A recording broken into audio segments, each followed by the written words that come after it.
Have you ever looked at a wind turbine or a field of solar panels and thought, great, our energy problems are solved? It's a nice thought, but the reality is a lot more complicated.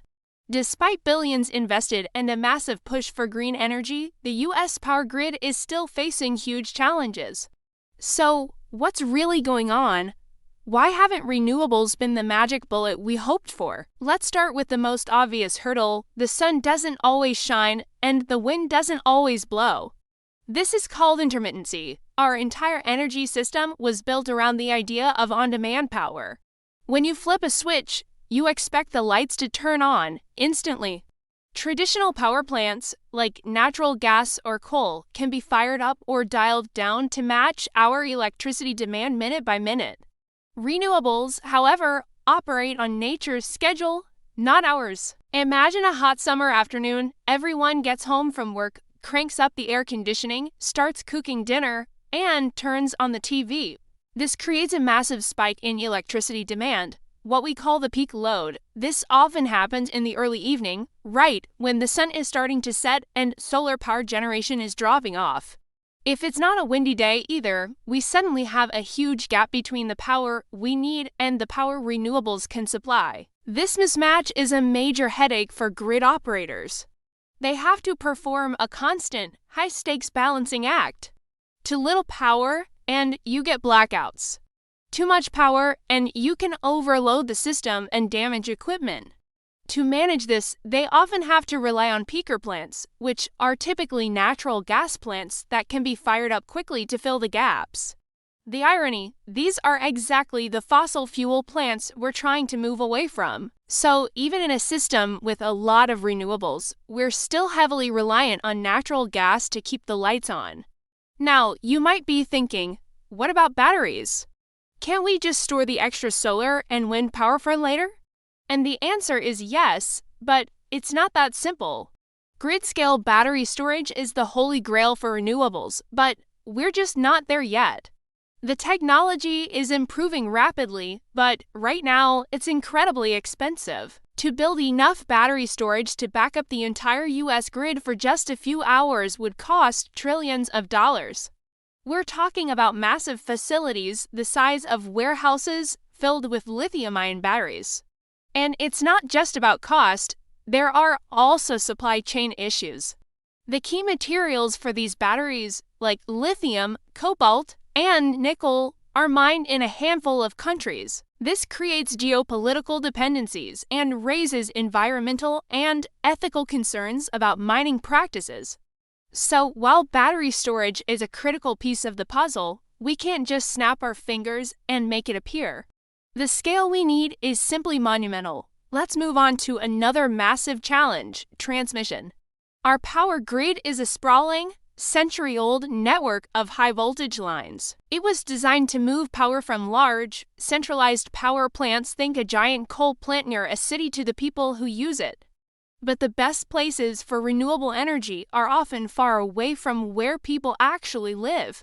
The windiest spots are in the vast plains of the Midwest, and the sunniest deserts are in the Southwest. To get that clean energy from, say, a huge wind farm in Iowa to a city like Chicago or Los Angeles, you need to build thousands of miles of new, high-capacity transmission lines.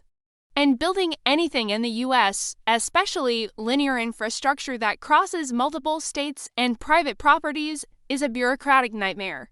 You face a not in my backyard or NIMBY mentality where local communities resist having massive power lines run through their area. Getting permits can take a decade or more, involving federal, state, and local approvals. It's a slow, expensive, and politically charged process. Without these new energy superhighways, all that potential clean power is effectively stranded. Then there's the grid itself. It's old. A lot of our transformers, substations, and wires are decades past their intended lifespan. They were never designed to handle the two-way flow of power that comes with renewables. Think about it: a traditional grid pushes power out in one direction. But with rooftop solar, for example, power is also being pushed back ** into * the grid. This requires smarter, more flexible technology, a smart grid that can manage these complex, multidirectional flows. Upgrading the entire national grid is a Herculean task that will cost hundreds of billions, if not trillions, of dollars and take many, many years. We're essentially trying to run 21st century energy sources on a 20th century infrastructure. Another factor we can't ignore is the sheer scale of our energy consumption. The United States is one of the most energy-hungry nations on Earth. To replace our current reliance on fossil fuels entirely with renewables would require an astonishing amount of land. We need to cover an area the size of multiple states with solar panels and wind turbines. While it's technically possible, the land use implications are significant, sparking debates about agriculture, wildlife habitats, and aesthetics. And as we electrify more of our economy, think electric vehicles and electric heat pumps for homes, our overall demand for electricity is set to skyrocket. So we're not just trying to replace the current system. We're trying to build a much, much larger one, all while keeping it clean and reliable. It's like trying to rebuild a ship while you're sailing it through a storm. So where does this leave us? It might sound a bit pessimistic, but it's not, it's realistic. Acknowledging these challenges is the first step to solving them. The transition to a clean energy future is happening, but it's an evolution, not a revolution.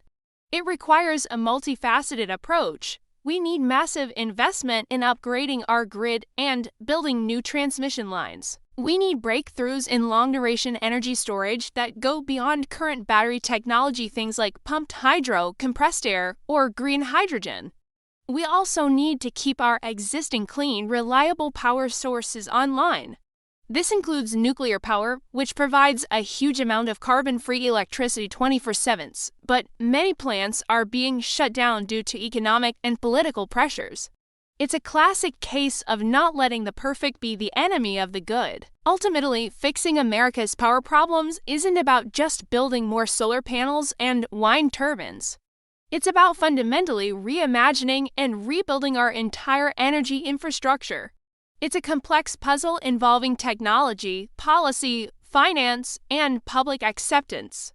The road ahead is long and full of obstacles, but understanding these hurdles is the key to navigating them successfully. The renewable energy dream is still alive, but it requires a lot more than just sun and wind to become a reality. Thanks for watching. If you found this breakdown interesting, please give this video a like and subscribe for more deep dives into the technologies shaping our world. Let us know in the comments what you think is the biggest challenge facing our energy future. See you next time.